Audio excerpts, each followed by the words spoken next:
I'm teeing you up. You are going to be involved in our pick segment. You have a rich and storied history doing gambling content and podcasts. You are also hosting a gambling show for us on the Apple Plus feed every Sunday. Tell the people about Best on the Board before we dig into this. Yeah, check us out every Sunday. It will be me and Austin Mock, who is our senior gambling writer here at The Athletic. This will be found on Apple Plus. You can also find it on the Athletic app. So a great reminder to go sign up and subscribe to The Athletic if you haven't already. theathletic.com/football show. We'll be just doing running through 5, 6, 7, 3, however many picks we like. Austin and I are going to get through, tell you why we like them, back them up with some real hard data, and then get ready for the football day ahead. All right, we're here. I talked about this a little bit already on the show. I'm terrified of how this is going to go. I have not bet on football really in my life for a few different reasons. Ethically, it's kind of a sketchy gray area, so that's why I don't, as somebody who covers the league. The other thing is, every single time I look at a line, I'm like, that seems right. And every single one I looked at among this group, except one exception, which we can talk about, I didn't feel good about any of these. Nate, why don't you kick us off here? We're going to have to run through these quicker this week than we will in other weeks because of how long the rest of the show ran. But give me your 5 picks that you have this week. My favorite one, and this was what it was on our pool, which was Chiefs -3.5 at the Cardinals. So I'll be giving the pool odds because it's kind of super contest rules. We're going to give the pool odds. They lock on Tuesday for what it's worth. Thank you. That is up to like 5.5, 6 if you're actually betting it somewhere today. Thank you. So, but Chiefs -3.5 for this at the Cardinals. Even at 6, I like it. Next one, I like the Falcons +5.5 hosting the Saints. I'm taking a lot of home dogs other than the Chiefs there.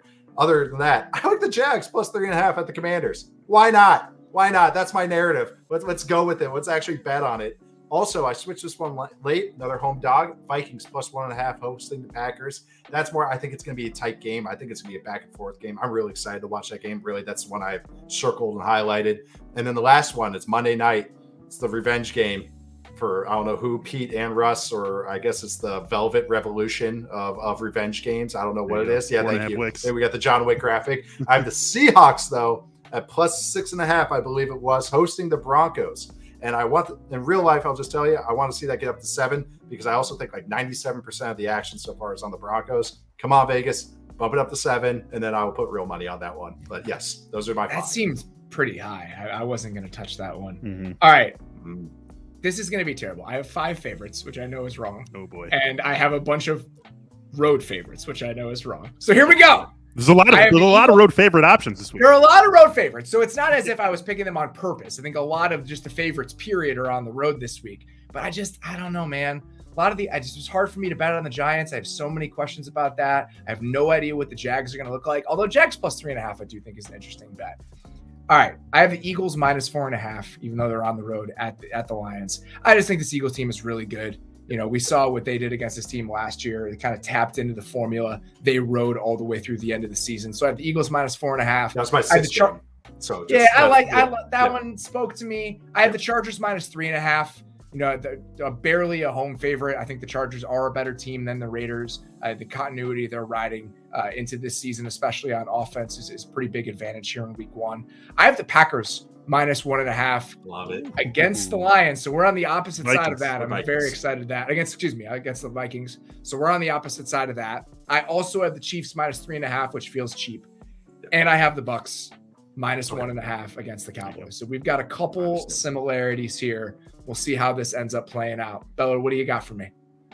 Decent amount of overlap, you guys. So I don't know exactly how to take that. I actually share 2 picks with both of you. The picks I share with Nate, totally with you on the Jags against the Commanders +3.5. Really like that one. I think the Jags go in there and get a straight up victory. I've also got the Vikings +1.5 against the Packers. Bet on the Vikings to win the NFC North at +250. We've been talking about, or you guys have been talking about it a ton on the pod over these last few weeks. Very excited to see what that offense can do all season, and they get a nice test against Green Bay in week 1 at home. Share 2 with you as well, Robert. I'm on the Chargers -3.5 against the Raiders. I am also on the Bucks -1.5 at the Cowboys. Love those tiny spreads when you feel better, just comfortably better about one team than the other, because basically that was exactly what I was thinking. Talking about the Bucks going in and winning that game, and I just feel like, you know, for all the talk that we've had this offseason, they're still the better team, regardless of where this game is being played. So the one unique pick that I bring to this one, Give me the Giants, you guys. Plus 6.5 against the Titans. I think this is the game. We have all these road favorites this week. We're talking about how it's just set up to be a survivor bloodbath this week. Yes. I think this is the one that does it. The Giants maybe pull off an upset against the Titans. You guys talked about this a ton also. This Titans team, like, how can you possibly feel good about them going into the season? I think the Giants at least stay within the number here and maybe, just maybe, give us a survivor bloodbath and pull off an upset. Love the angle. He's got that Brian Daboll energy. New coach, not Joe Judge, is the most important part of this equation for the Giants, which I totally understand. All right, we will chew on these a little bit more as we get deeper into the season, as we have some, I don't know, some contours of how well or poorly this is going for all of us.